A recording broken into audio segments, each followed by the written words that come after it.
Dear students, in the first video we considered the study of fluids which are at rest. So that is a branch of study called fluid statics. Now in the second part we will be discussing fluid dynamics. Fluid dynamics is a branch of study that deals with fluids in motion. Fluid flow can be classified into two types: steady flow, turbulent flow. Steady flow also called as a streamline flow. So now let us define steady flow. The flow of fluid is said to be steady if at any given point the velocity of each passing fluid particle remains constant with time. Velocity may change from place to place, but at a place it is constant with time. Let us consider this figure. Suppose a river is flowing down a hill. Here its velocity is say 3 meter per second. At this place it is 4 meter per second. At this place it is flowing with 5 meter per second. So at this place now it is 3 meter per second, and after 1 hour also the velocity should be same. At this place if the velocity remains constant with time, similarly here velocity remains constant at 4 meter per second value. Similarly here the velocity remains constant at the value of 5 meter per second with time. Then we say this is steady flow. Place to place velocity may change, but at a place that value should remain constant with time. Here constant, here constant, here constant.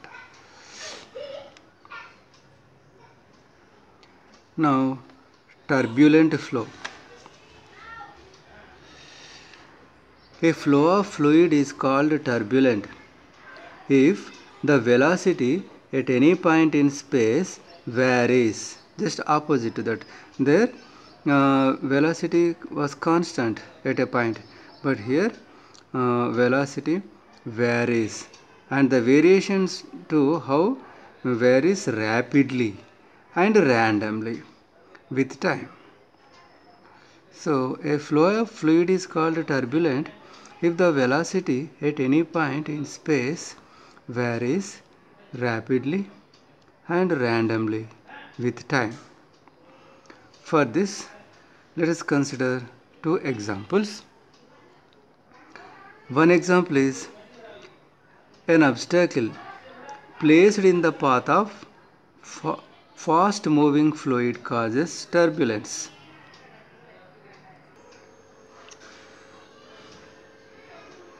Suppose you from a tap at the wash basin, water is coming down as a steady flow. If you put your palm across the flow, the water is scattered in all directions, and that is called turbulence. Similarly, when you go into the agriculture fields, there using electric motor, water is pumped out from wells. Across the flow, if you put your palm or any object, then the water gets scattered in all directions. So that is turbulence. And when you can see the turbulence at water lakes. See, in each village is provided with a lake, and to supply water to the rice plants, they open the window So when water comes out,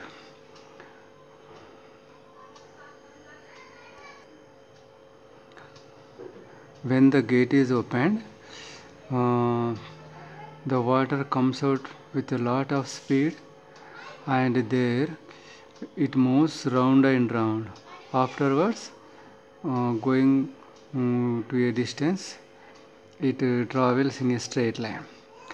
So where it moves round and round, there that is turbulence. That is turbulence. That is speed changes rapidly and randomly. You can take another example: smoke rising from a burning stack of wood. So the smoke, see, this is an example for liquids, and this is an example for gases. You must have observed smoke rising from a burning stack of wood. See how it moves, it goes up and it moves round and round, it moves up and again comes down. So it moves, it makes several rounds, and after some time it spreads into the air. So that is also an example for turbulence. In a steady flow, the fluid particles follow their own paths, and the path taken by a fluid particle under a steady flow is called streamline. It is defined as a curve. See, the fluid particle will move in a curve, and whose tangent at any point is in the direction of the fluid velocity.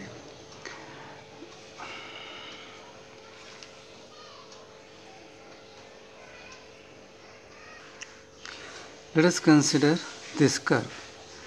This curve is path followed by a fluid particle in a steady flow.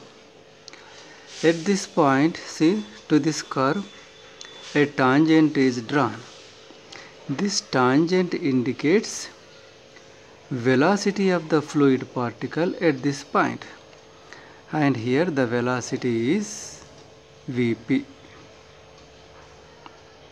Similarly, here another tangent is drawn to this curve, and this tangent indicates the direction of the velocity of the particle at this point.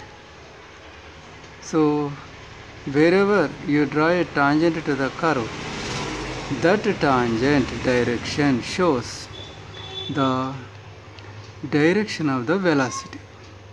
The direction of the velocity. And this is called a streamline. Now you consider a flow of fluid. In that flow of fluid, several fluid particles will be there. Each has its own streamline. So this diagram shows you a fluid flow, and these lines, streamlines, are taken on the boundary of the fluid flow.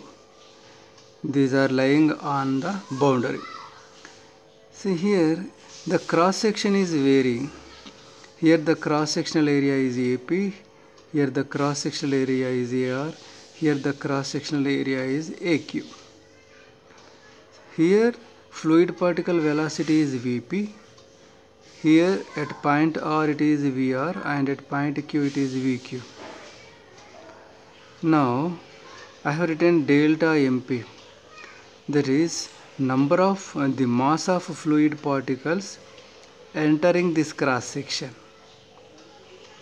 Similarly, delta Mr shows mass of fluid particles entering crossing this cross section in small time delta t, and this indicates the mass of fluid particles flowing out or coming out through this cross section in time delta t.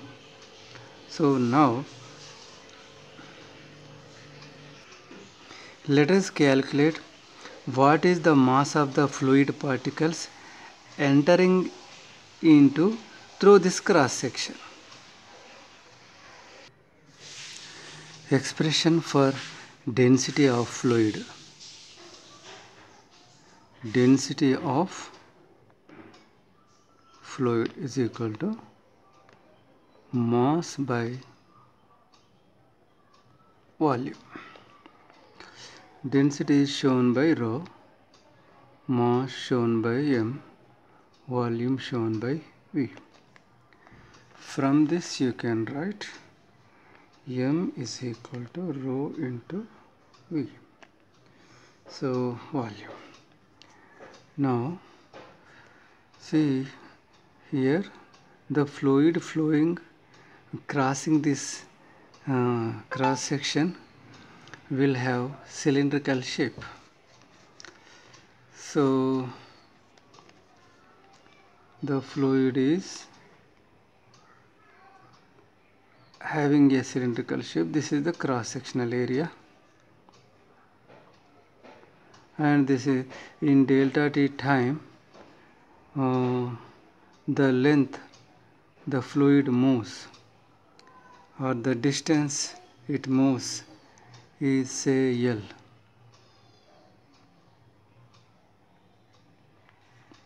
In delta t time. So in delta t time some fluid enters into this region and its cross sectional area is A and the distance is L.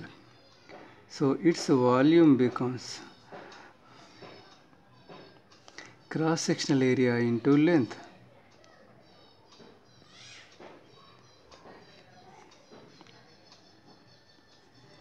Now the distance travelled by the fluid is in time delta t. So there is a formula: distance travelled is equal to speed into time. So here the distance is shown by L, speed is v, time taken is delta t. So in place of L we can write v into delta t.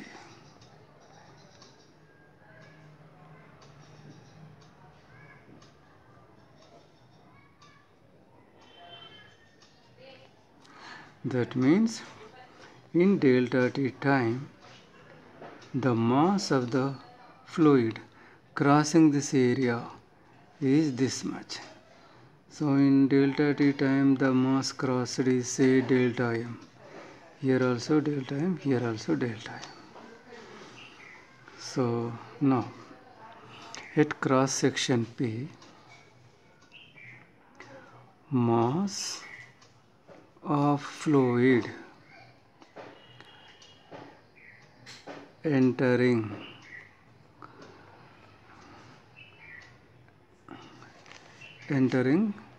the region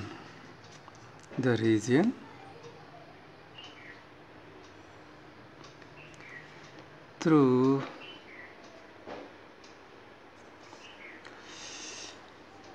cross section area AP is.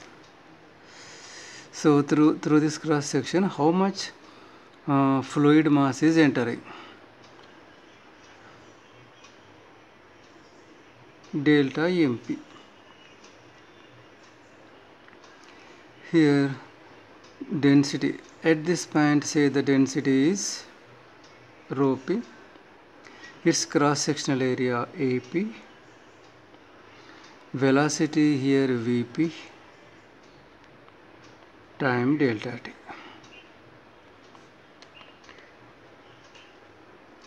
Similarly,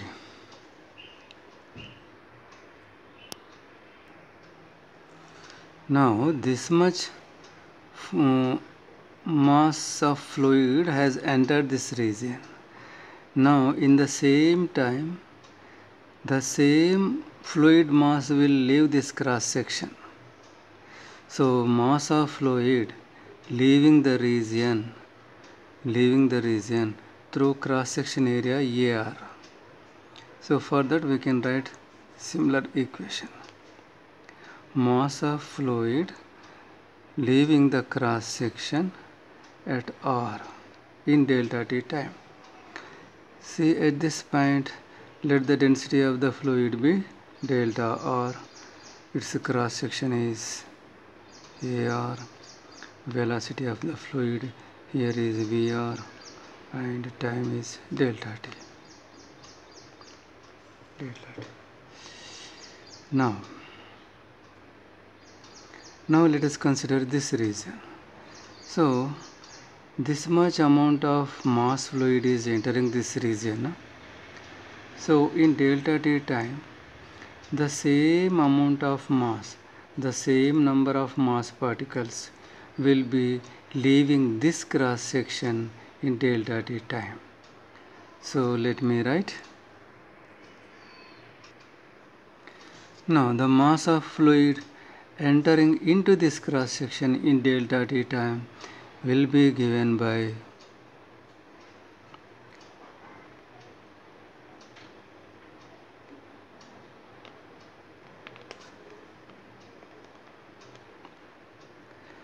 since this is a steady flow, see, whatever mass enters into this region in delta T time, the same amount of mass will cross this cross-sectional area also. Therefore, equation 1 for steady flow, let me write. For steady flow, delta MP is equal to delta MR is equal to delta MQ. Therefore, here this is now delta T gets cancelled. Now what about density? If the fluid is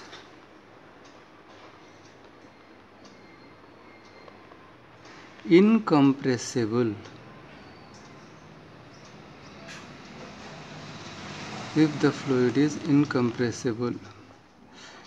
see, compressible means its volume can be decreased. Incompressible means you cannot decrease its volume, you cannot change its volume. See, density is equal to mass by volume. Mass is anyhow constant. So for incompressible fluid, you cannot change its volume also. Mass fixed, volume fixed. So density also constant. So wherever you take at P or Q or R cross section, if the fluid taken is incompressible, it will have constant density. So here density doesn't change. So density at P, density at Q and density at R will be same. Then here rho P, rho R and rho Q gets cancelled. So we are left with AP VP, AR VR, AQ VQ. That is product of cross-sectional area and velocity. So from this you can write at any cross section. See, here we have considered 3 cross sections. Now we can generalize this and say at any cross section, product of cross sectional area and speed is a constant.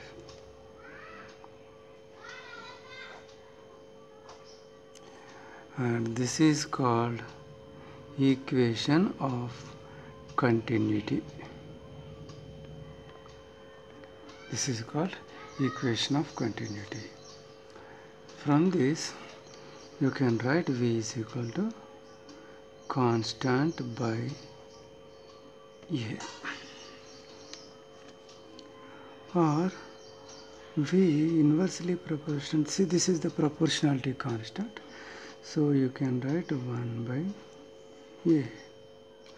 It means speed of the fluid is inversely proportional to the cross-sectional area. In our daily life, we can find this.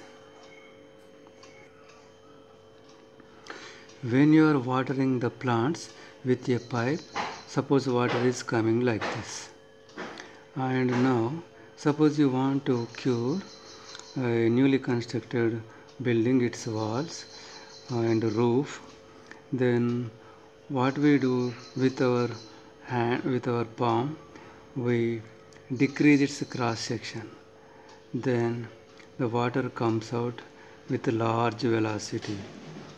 Compared to this, here it travels large distance. It means when it's a cross-sectional area, see, this is the cross-sectional area here, when you decrease the cross-sectional area, the flow speed increases. That you can see in our daily life. So the equation we derived, AV is equal to constant, is called equation of continuity. This is a statement of conservation of mass in flow of incompressible fluids. Conservation of mass means through any cross section, the mass of fluid crossing the cross sectional area is same. Next, the product of cross sectional area and velocity or speed. This is called as volume flux. Another name, flow rate. It means the volume of the fluid crossing the cross section in unit time. That is called volume flux or flow rate. Let us once check whether the AV indicates flow rate or not. This is a water tank. From this pipe what is coming out? Its cross-sectional area is A, and say in delta T time water moved this much distance. Now the volume of the water coming out, see, is cross-sectional area into length. So now let me write what this AV indicates. First let us see this. Let me write cross-sectional area like that only. V means speed. Speed means distance by time. That is the distance travelled by the water. The distance travelled by the water. See, speed means distance. So let me write here. A means cross-sectional area, and V means speed of flow. Speed. Cross-sectional area into speed. Speed means distance by time. Distance by time. Now cross-sectional area is A. Distance in this much time, in delta T time, fluid travelled this much distance by time. Now cross-sectional area into length gives volume of the water coming out.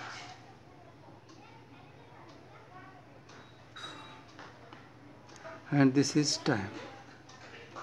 So AV tells us that so many liters of water has flown out in so much time, this much time. That is, in delta t time,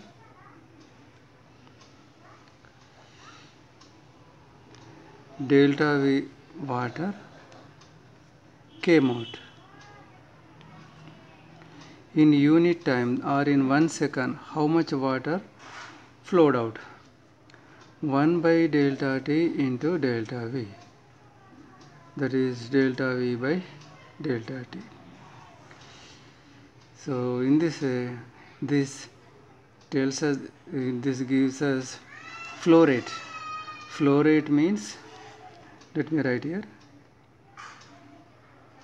This gives us flow rate. Flow rate means volume of fluid coming out in unit time. This is also called volume flux. Volume of fluid coming out in unit time.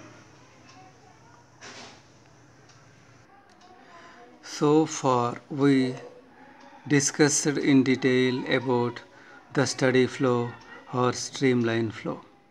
Now let us go to the turbulent flow. Steady flow is achieved at low flow speeds. Steady flow is achieved at low flow speeds. Beyond a limiting value called critical speed, this flow loses steadiness and becomes turbulent. One sees this when a fast flowing stream encounters rocks. Small foamy whirlpool like regions called whitewater rapids are formed. See, this figure displays stream. See, this is laminar flow. This is for steady flow. And this is for turbulent flow.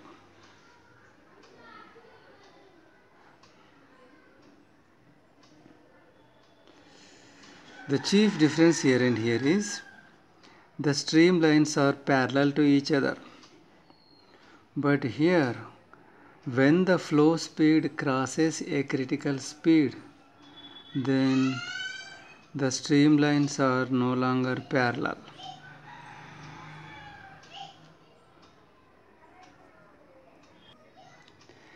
In steady flow, the streamlines are parallel to each other. They never cross each other. Suppose a streamline crosses like this. Suppose this is another streamline. They are crossing each other, suppose. Now at the point of intersection, a streamline is nothing but a curve, and to this curve you draw a tangent. This tangent indicates the speed direction. And now you consider this is streamline, and this is another curve, and at this point you draw a tangent to this curve, and this tangent indicates flow speed. See here, point is common. At a single point you are having flow speed in two different directions. It is not possible. It is meaningless. At a point, a flow can have a single direction, but here you are having two different directions. Therefore, we say two streamlines never cross each other. They are always parallel to each other. Here, for this diagram, here it is written a jet of air striking a flat plate. Here a flat plate is kept and a jet of air is striking this. Placed perpendicularly. This is an example of turbulent flow. So here the air is coming in a parallel. See here the air is having, just like it is a streamline flow, up to here it is a steady flow only. So when a flat plate is kept across it, so the streamlines are disturbed here. See, and this is called as turbulent flow. We observe the same thing when we put our hand across a steady flow of water under the tap at wash basin.